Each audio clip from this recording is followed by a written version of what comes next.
अस्सलाम वालेकुम। मेरा नाम है मुजाहिद हसनैन और आप देख रहे हैं स्टार्टिंग आउट विद प्रोग्रामिंग। इस लेक्चर के अंदर हम पास्ट पेपर का एक क्वेश्चन डिस्कस करेंगे और बहुत ज़्यादा ये रिपीट भी हो चुका है इससे पहले। अब इसमें हमें कहा क्या गया है, right the full implementation of class name rational. अब हमने इसमें एक क्लास बनानी है जिसका नाम होगा रैशनल और इसके दो जो है ना वो बोल रहा है डाटा मेंबर्स होंगे ए और बी, और दोनों की टाइप क्या होगी, फ्लोट होगी, और दोनों की जो एक्सेस होगी वो भी क्या होगी, प्राइवेट होगी। अब हमें उसने प्राइवेट मेंबर्स जो हैं वो इतनी स्टेटमेंट के अंदर हमें बता दिए। अब आगे वो कुछ और चीज़ें बता रहा है कि जो डाटा मेंबर्स हैं शुड कंटेन नेगेटिव डाटा।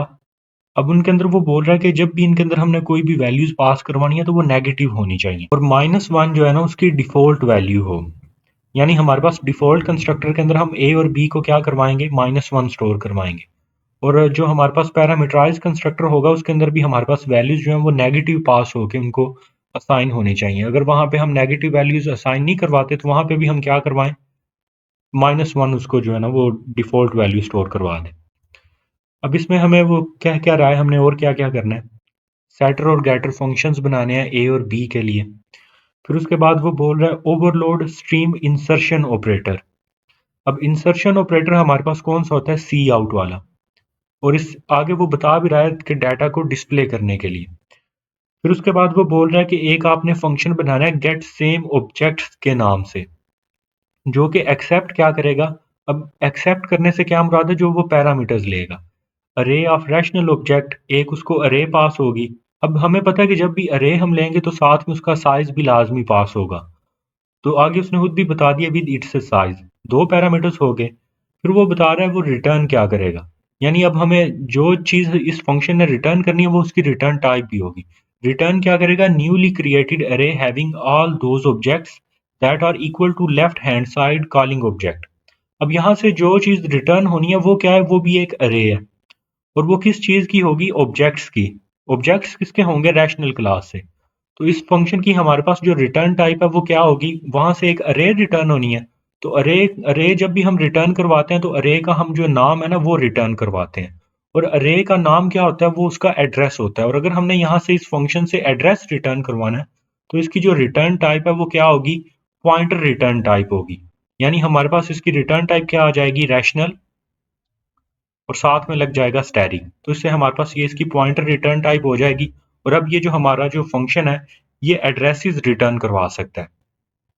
फिर वो बोल रहा है कि function should also store the size of newly created अरे इनटू थर्ड पैरामीटर। आगे उसने ये भी बता दिया कि एक थर्ड पैरामीटर भी होगा न्यू साइज नाम का, which is passed by reference, जिसको हम बाय रेफरेंस पास करेंगे।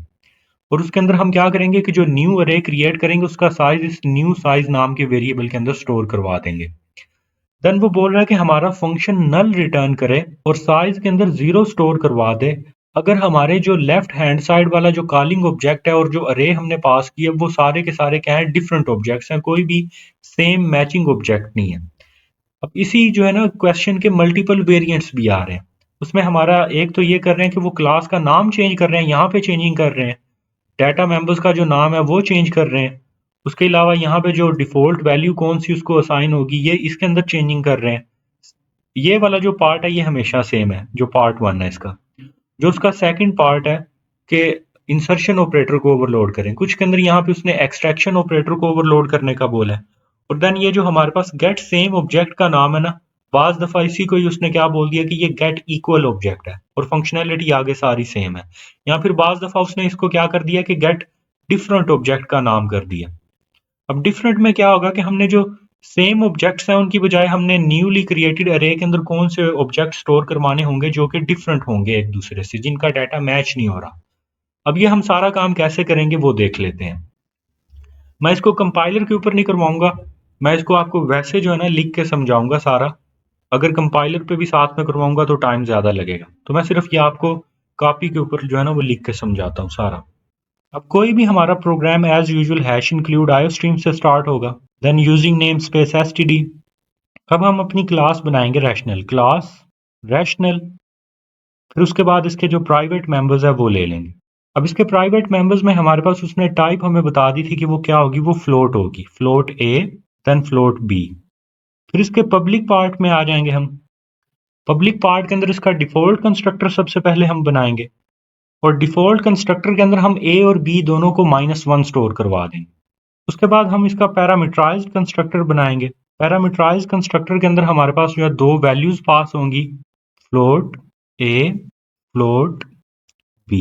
अब ये जो हमारे पास a और b हैं, इनका भी अगर आप नाम देखो तो हमने क्या रखा है, सेम बिल्कुल जो है ना वो प्राइवेट मेंबर्स के जैसा ही रखा है। तो अगर हमारे किसी भी पैरामीटर का नाम और प्राइवेट मेंबर का नाम सेम हो जाए तो इन दोनों के बीच में हम डिफरेंशिएट करने के लिए जो है ना दिस का कीवर्ड यूज कर सकते हैं। यानी हम जिस ए के साथ दिस का कीवर्ड लगाएंगे वो हमारा कौन सा होगा, वो प्राइवेट मेंबर होगा। अब उसने हमें क्या बोला कि हमारी डिफॉल्ट वैल्यू हमेशा क्या होनी चाहिए, -1 होनी चाहिए और रैशनल के जो हमारे प्राइवेट मेंबर्स हैं इनको हमेशा नेगेटिव डाटा जो है ना वो असाइन होना चाहिए। तो अगर हमें हमें इनको हमेशा नेगेटिव डाटा असाइन करवाना, तो हो सकता है यहाँ पे जो ए भी पास होके आएंगे वो हमारे पॉजिटिव हो। तो अगर वो हमारे पॉजिटिव हो तो उस केस में क्या होगा, जो डिफॉल्ट वैल्यू है वो स्टोर हो जाए। तो हम यहाँ पे चेक करेंगे, if a is less than 0, अगर a हमारा 0 से लेस हो तो उस केस में यहाँ पे क्या हो जाए, दिस डॉट a। अब यहाँ पे हम दिस के साथ अगर हम स्टैरिक लगा देंगे ना, तो स्टैरिक लगाने से क्या हो जाएगा, ये डी रेफरेंस हो जाएगा और डी रेफरेंस के बाद हम क्या कर सकते हैं, फिर इसके साथ हम जो है ना वो डॉट लगा सकते हैं, क्योंकि दिस क्या होता है, एक पॉइंटर होता है। तो पॉइंटर को हमने जब भी यूज करना है तो उसको या तो हमें डी रेफरेंस करना पड़ेगा या फिर हमें एरो ऑपरेटर लगाना पड़ेगा। तो हम स्टैरिक this dot A is equal to A कर देंगे और अगर हमारे पास जो है ना वो ए लेस देन 0 नहीं है, यानी वो नेगेटिव नहीं है, तो एल्स में हमारे पास क्या हो जाए, a इज इक्वल टू -1। और यहाँ पे भी हमें a के साथ क्या करना पड़ेगा, दिस लगाना पड़ेगा, क्योंकि ये हमारा a कौन सा होगा, ये प्राइवेट मेंबर होगा और साथ में हमें स्टैरिक भी लगाना पड़ेगा, यानी ये जो दिस पॉइंटर है इसको डी रेफरेंस करना पड़ेगा। सेम काम हम b के लिए भी करेंगे, b is less than 0, this arrow operator b is equal to b। अब यहाँ पे ऊपर मैंने एक दफा यहाँ पे क्या किया कि मैंने दिस को डी रेफरेंस करने के लिए स्टैरिक ऑपरेटर यूज किया और नीचे मैंने दिस को यूज करने के लिए एरो ऑपरेटर यूज किया, ताकि आपको इन दोनों का पता चल जाए। अब आप सोच रहे होंगे कि यहाँ पे मैंने ए और बी ही क्यों लिया, इसको मैं सिंपल भी कर सकता था, यहाँ पे मैं पैरामीटर्स का नाम चेंज कर लेता, एक्स वाई कर लेता। तो ये मैंने इसलिए रखा है ताकि आपको ये जो दिस है ना हमारा पॉइंटर, इसकी भी समझ आ जाए कि ये क्यों यूज होता है। इसके ऊपर हो सकता है कोई शॉर्ट क्वेश्चन आ जाए, तो वहां पे आप ये वाली एग्जांपल यूज कर सकते हो, पैरामीटर्स का और प्राइवेट मेंबर का नाम सेम रखो और सेम रख के फिर इसकी डिमॉन्स्ट्रेशन दे दो। अब इसके एल्स वाले पार्ट में क्या हो, अगर हमारे पास b की वैल्यू नेगेटिव ना हो तो हम यहाँ पे क्या करें, b को स्टोर करवा दें -1। अब इसका हमने क्या किया है कि इसका डिफॉल्ट कंस्ट्रक्टर और पैरामीटराइज कंस्ट्रक्टर जो है वो हमने बना लिया। अब इसके हम सेटर गेटर फंक्शंस जो है ना वो बना लेते हैं। सबसे पहले हम a के लिए उसके सेटर गेटर फंक्शंस बना लेते हैं, void set a, और इसके अंदर हम पास करवा देंगे फ्लोट x और यहाँ पे हम a को x असाइन करवा देंगे, जो भी यहाँ पे पैरामीटर पास होगा। अब यहाँ पे एक चीज आपने ध्यान करनी है कि जो हमारे सेटर फंक्शंस होंगे ना, इनकी रिटर्न टाइप हमेशा void होगी, क्योंकि इन्होंने कोई भी रिटर्न नहीं करवानी वैल्यू। और सेटर फंक्शन के अंदर हमारे पास पैरामीटर की टाइप भी वही होगी, जो हम जिस वैल्यू को हम वैल्यू असाइन करवाना चाह रहे हैं ना, जिस प्राइवेट मेंबर को, जो उसकी टाइप। अब ए की हमारी टाइप क्या थी, फ्लोट थी, तो इसलिए हमने यहाँ पे एक्स की भी टाइप क्या रखी है, फ्लोट रखी है। फिर उसके बाद हम इसका जो गेटर फंक्शन है वो बना लेंगे, फ्लोट गेट ए कॉन्स्ट, और फिर यहाँ से हम रिटर्न करवा देंगे ए को। अब जो हमारे गेटर फंक्शंस होंगे इनकी रिटर्न टाइप जो है, ये वो रिटर्न टाइप होगी जिस वैल्यू को हम यहाँ से रिटर्न करवा रहे हैं, जो उसकी हमने डाटा टाइप रखी थी। तो यहाँ से हम किसको रिटर्न करवा रहे हैं, ए को। तो ए की हमने डाटा टाइप क्या रखी थी, फ्लोट। तो यहाँ पे भी फिर उसकी रिटर्न टाइप हम क्या रखेंगे, फ्लोट रखेंगे। और यहाँ पे साथ में जो कांस्ट का कीवर्ड है, ये हमने क्यों लगाया। अब ये जो गेटर फंक्शन है, इसने हमें सिर्फ वैल्यू को यूज करवाना है या उसको सिर्फ रिटर्न करवाना है। जहां पे भी हमने जो है ना ऑब्जेक्ट की मदद से ये फंक्शन कॉल करना है, उसने कोई भी चेंजिंग नहीं करवानी। तो हम गलती से भी इस बॉडी के अंदर जो है ना अपने इस डाटा ए के अंदर कोई चेंजिंग ना कर दे, तो इसलिए हमने साथ में क्या लगाया, कांस्ट का कीवर्ड लगाया। और ये जो हमारा सेटर फंक्शन है, इसके साथ हमने कोई कांस्ट का कीवर्ड नहीं लगाया, तो बाय डिफॉल्ट ये क्या है, ये नॉन कांस्ट फंक्शन है। तो अगर कांस्ट और नॉन कांस्ट फंक्शन के अंदर कोई भी क्वेश्चन आ जाए तो उसके बारे में आप ये बता सकते हो कि कांस्ट फंक्शन के अंदर हम कोई भी वैल्यू नहीं चेंज कर सकते, और जो नॉन कांस्ट है उनके अंदर हम वैल्यू को चेंज कर सकते हैं। जैसे अगर आप यहाँ पे देखो तो हमने जो हमारा ए डाटा मेंबर है उसको वैल्यू असाइन किया है, यानी उसकी वैल्यू को चेंज किया है, यहाँ पर उसको मॉडिफाई किया है। अब ए के सेटर गेटर बनाने के बाद हम बी के भी सेटर गेटर बना लेते हैं। अब इसके सेटर गेटर फंक्शंस बना लेने के बाद अब क्वेश्चन के दूसरे पार्ट के अंदर उसने हमें बोला था कि आपने स्ट्रीम इंसर्शन ऑपरेटर को ओवरलोड करना है, यानी सी आउट को। अब इसको ओवरलोड करने के लिए हम यूज करते हैं फ्रेंड फंक्शंस को। अब फ्रेंड फंक्शंस के बारे में अगर आपको मजीद डिटेल जाननी है तो उसके लिए एक प्लेलिस्ट के अंदर एक ऑलरेडी लेक्चर अपलोडेड है, आप वो देख सकते हो। तो हम यहाँ पे लिखेंगे फ्रेंड। फ्रेंड के बाद हमारा जो फंक्शन है उसका जो हमारा हेडर है हम वो लिख देंगे। अब फंक्शन के हेडर के अंदर क्या होता है, एक तो उसकी होगी रिटर्न टाइप। हमारे पास यहाँ पे आ जाएगा ostream, ampersand, operator, insertion operator. Then उसके बाद यहाँ पे हमारे अगेन दो पैरामीटर्स होंगे, एक ओ स्ट्रीम का reference object ostream strm, comma दूसरा हमारा साथ में यहाँ पे एक इसी क्लास का ही जो है ना एक ऑब्जेक्ट एज पैरामीटर आ जाएगा, और वो हमारे पास होगा कॉन्स्ट रैशनल एम्परसैंड ओबीजे। और साथ में मैं यहाँ पे जो है ना सेमी कॉलन भी लगा दूंगा, क्योंकि मैंने जो फ्रेंड फंक्शन होगा उसकी सिर्फ डिक्लेरेशन क्लास के अंदर करनी है, डिफाइन उसको जो है वो मैं आउटसाइड दी क्लास करूंगा। अब जब मेरी ये क्लास का कोड कंप्लीट होगा तो देन मैं वहां पे क्या करूंगा, ये जो मेरा ostream operator insertion operator वाला फंक्शन है उसको मैं वहां पे ओवरलोड कर लूंगा। अब इसका जो थर्ड पार्ट था, थर्ड पार्ट के अंदर हमने जो गेट सेम ऑब्जेक्ट है या जो गेट डिफरेंट ऑब्जेक्ट है हमने उसको बनाना था, तो मैं उन दोनों को बना लेता हूँ। अब जो हमारा गेट सेम नाम का जो फंक्शन था उसकी रिटर्न टाइप हमने क्या देखी थी, वो थी हमारे पास रैशनल पॉइंटर। और रैशनल पॉइंटर ये क्यों थी, क्योंकि हमने इससे यहाँ से क्या रिटर्न करवाना है, एक अरे को रिटर्न करवाना है, तो रैशनल पॉइंटर इसकी रिटर्न टाइप आ जाएगी। और फंक्शन का नाम क्या है, गेट सेम ऑब्जेक्ट। अब इसके अंदर उसने हमें तीन पैरामीटर्स बताए थे। एक हमारे पास रैशनल की अरे पास होगी, तो हम यहाँ पे लिखेंगे रैशनल ARR, कोई भी आप अरे का नाम रख सकते हो, और साथ में ये इंडिकेशन भी दे देंगे ब्रैकेट से कि यहाँ पे ये क्या पास हो रही है, अरे। दूसरा साथ में उसका साइज, और तीसरा साथ में हमने एक रेफरेंस वेरिएबल पास करवाना था जिसका नाम था न्यू साइज। अब सबसे पहले हम क्या करेंगे कि ये जो न्यू साइज है इसको हम जीरो स्टोर करवा देंगे। अब ये हमने जीरो क्यों स्टोर करवाया, क्योंकि अभी तक हमने चेक ही नहीं किया कि हमारे पास जो है ना कितने ऑब्जेक्ट्स इक्वल हुए हैं, तो ये हमारा क्या होगा, जीरो होगा। जैसे ही कोई सेम ऑब्जेक्ट आएगा तो इसके अंदर हम इंक्रीमेंट कर देंगे, 1 कर देंगे, फिर अगेन अगर कोई सेम ऑब्जेक्ट आएगा तो इसके अंदर इंक्रीमेंट करके 2 कर देंगे। तो जितने ऑब्जेक्ट सेम आएंगे उतना इसके अंदर जो है ना हम इंक्रीमेंट कर देंगे। अब हम ये चेक करने के लिए कि हमारे कितने सेम ऑब्जेक्ट्स हैं, हम एक फॉर का लूप लगाएंगे। Int i is equal to 0, क्योंकि हम अरे का इंडेक्स हमारे कहाँ शुरू होते हैं, 0 से। i लेस देन साइज, जितनी हमें ये अरे पास की गई है ये वाली, जितना उसका साइज है उतनी दफा लूप चलेगा।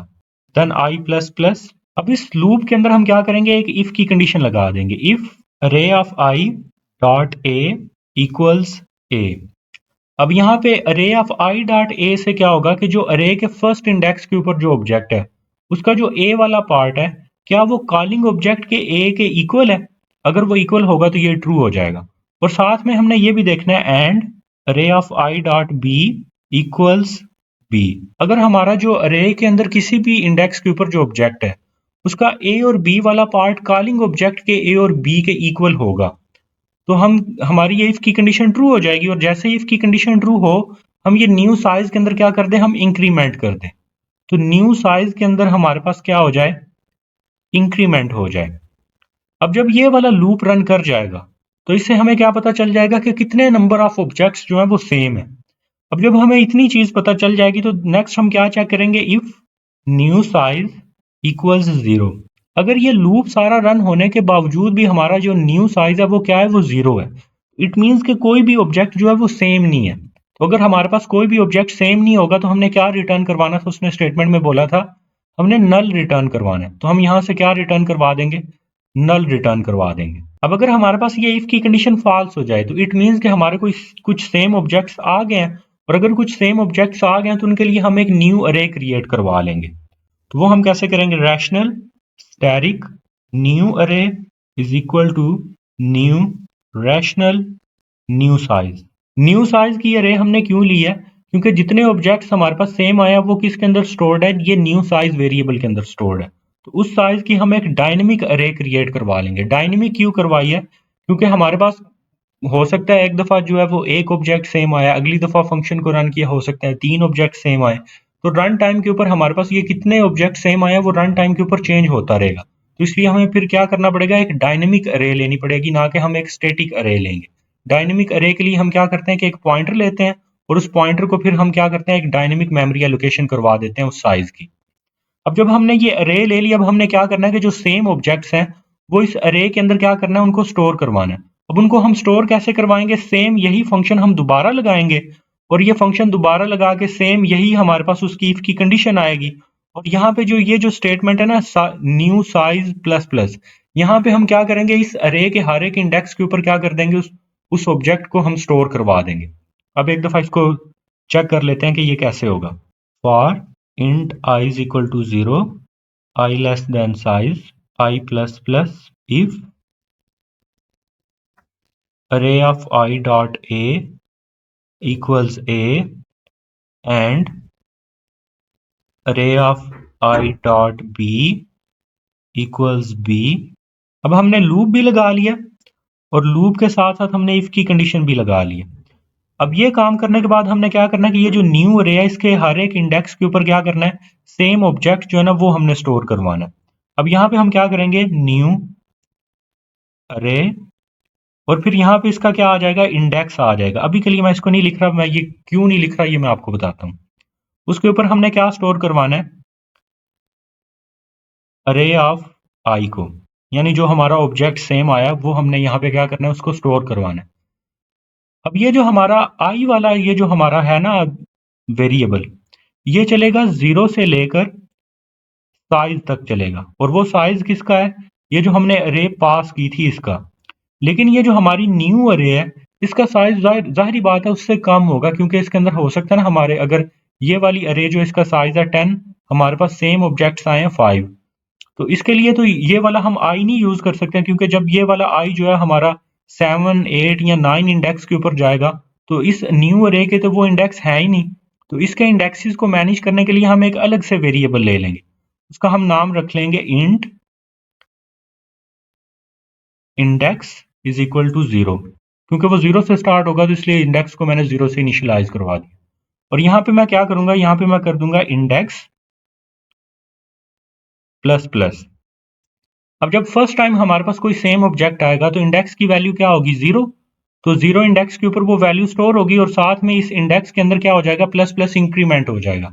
और नेक्स्ट टाइम अगर कोई सेम ऑब्जेक्ट आएगा तो तब इंडेक्स के अंदर क्या होगा, 1। तो वो वाला जो ऑब्जेक्ट है वो कहाँ पे स्टोर होगा, 1 इंडेक्स के ऊपर स्टोर होगा। अब ये वाला लूप लगाने से हमारे पास जो सेम जितने भी ऑब्जेक्ट्स हैं वो सारे स्टोर हो जाएंगे। और उनको स्टोर करवा लेने के बाद हम क्या कर देंगे, हम उनको रिटर्न करवा देंगे, रिटर्न न्यू अरे। अब अगर इसी फंक्शन को ही हमने बनाना हो गेट डिफरेंट ऑब्जेक्ट, तो हम यहाँ पे क्या लिखेंगे, गेट डिफरेंट ऑब्जेक्ट्स। फंक्शन का नाम ये आ जाएगा।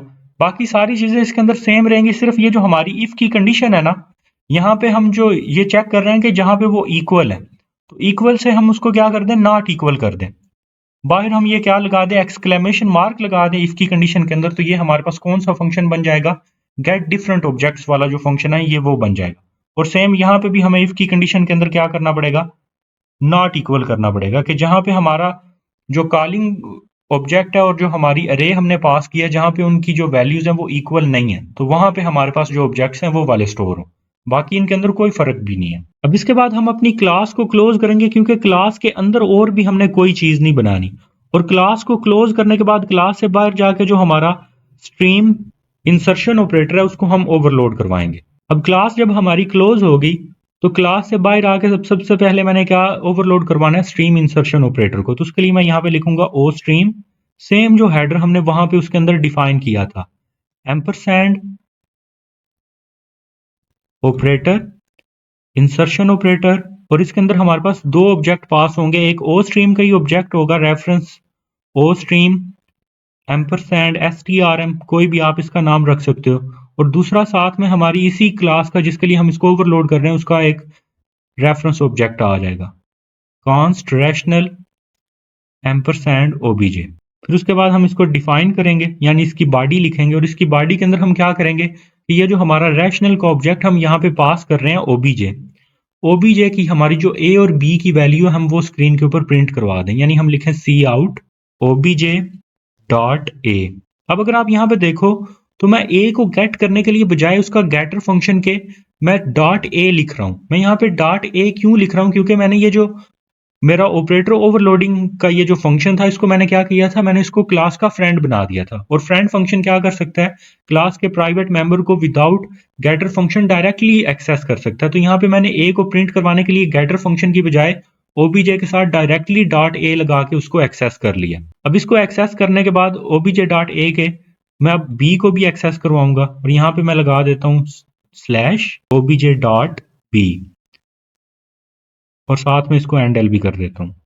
अब ऑब्जेक्ट की वैल्यूज को डिस्प्ले करवा लेने के बाद मैं यहाँ से क्या रिटर्न करवा दूंगा, ये जो मेरा ओ स्ट्रीम का जो रेफरेंस ऑब्जेक्ट है इसको मैं रिटर्न करवा दूंगा। अब जब मैंने ये फंक्शन जो है इसको भी ओवरलोड कर लिया, इसके बाद मेरा लास्ट पे सबसे क्या आ जाएगा, इंट मेन वाला पार्ट। अब इंट मेन के अंदर आके मैं सबसे पहले एक रैशनल की एक अरे क्रिएट कर लेता हूँ, रैशनल अरे, और इसको मैं कोई भी जो है ना वो वैल्यूज जो है ना वो असाइन करवा देता हूँ।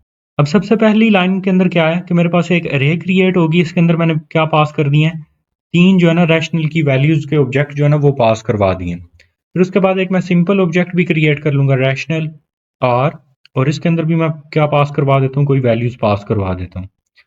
अब मैंने क्या करना है कि मैंने जो मेरे सेम ऑब्जेक्ट्स है ना वो मैंने गेट करवाने हैं इस आर के लिए, और इस अरे के अंदर और आर के लिए जो सेम ऑब्जेक्ट्स हैं वो मैंने रिटर्न करवाने हैं।